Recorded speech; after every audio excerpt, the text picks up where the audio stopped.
You know that feeling, right? You land a great new job, you move to a big, exciting city like Dhaka, you're full of dreams, and then you open the door to your new apartment and you're just staring at four empty walls.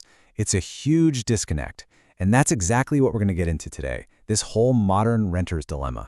Wow, this quote really it hits you, doesn't it? It perfectly sums up that frustrating gap between finding a place to live and actually, feeling like you have a life. This is the starting line for a massive headache that so many urban professionals face. So, to really see what this looks like in the real world, let's talk about Mahid. Picture this. He's just landed an amazing job in Dhaka. He is ready to go, ready to take on the world. The future's looking bright, and he's found a flat to call his own. But then, that excitement just slammed into a brick wall. His new home was, it was just a box. 4 walls, a floor, and that's it. That dream of starting a new chapter, it quickly turned into this feeling of just passing the days. I mean, how are you supposed to build a new life when you're starting from scratch in an empty room?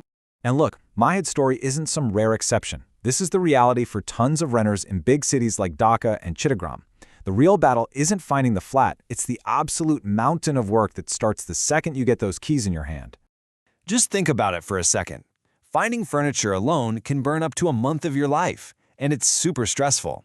Then you have to deal with delivery, installation, and don't even get me started on getting your internet and gas set up. Every single step just piles on more time, more money, and more anxiety, completely draining away all that initial excitement. 1 to 3 months. Seriously, let that number sink in. That's a whole quarter of a year you're not spending exploring your new city or killing it at your new job. You're just setting things up. For anyone trying to move fast in their career, that is an eternity of wasted time. So you've got to be thinking, there has to be a better way, right? There must be a way to skip all that hassle and just get on with your life. And you're right, there is. This is where the furnished apartment comes in. It's a simple, pretty brilliant solution to this very modern problem. So what exactly is a furnished apartment? It's not just a place with a couple of random chairs thrown in. No, we're talking about a complete move-in ready home. Everything is designed and set up to have zero hassle. You literally just walk in, drop your bags, and you are home. And the difference is it's night and day. On one side, you've got months of pure stress, chasing down furniture and waiting for installers. And on the other, you're settled in and living your life in a single day. I mean, for anyone who values their time and their sanity, the choice is kind of obvious. Okay, so if furnished apartments are such a game changer, why aren't they just everywhere? That's a great question, and to figure that out, we need to take a quick look at the market and that classic story of supply and demand.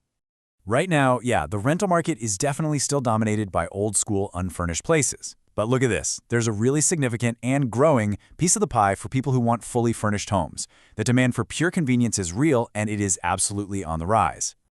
And here is the core of the problem. The market just isn't keeping up. There's this huge gap between what modern renters actually want and need and what's available out there. This big mismatch is where all that frustration and stress comes from. Which, of course, leads us to the most practical question of all. If you're a renter like Mahid and you're just done with the old way of doing things, where do you actually go to find one of these hassle-free homes? It's really the million-dollar question, isn't it? For anyone who just wants to escape that setup nightmare and get on with their life.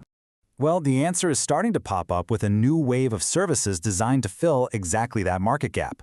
Now, there are a lot of different sources out there, but the materials we looked at point to platforms like Banglamart.com and Lease.com BD as some key examples. They're basically acting as the matchmakers, connecting renters with that convenience they've been searching for. But, this is about way more than just a new way to rent an apartment. It's actually a sign of a really big shift in how we're all starting to think about living in cities. So, what does this trend really mean for the future? The future of city living is really all about getting back our most important resources, our time and our energy. It's about being flexible and having our housing adapt to our fast-paced lives, not the other way around. It's about finally valuing our mental well-being just as much as we value a physical address. And that brings us right back to where we started, but with a whole new way of looking at it. The goal isn't just to find a flat anymore, it's to find a place where your life can begin the very second you walk through the door. So the real question is, what does ready to live actually mean to you? And what would you do with all that extra time?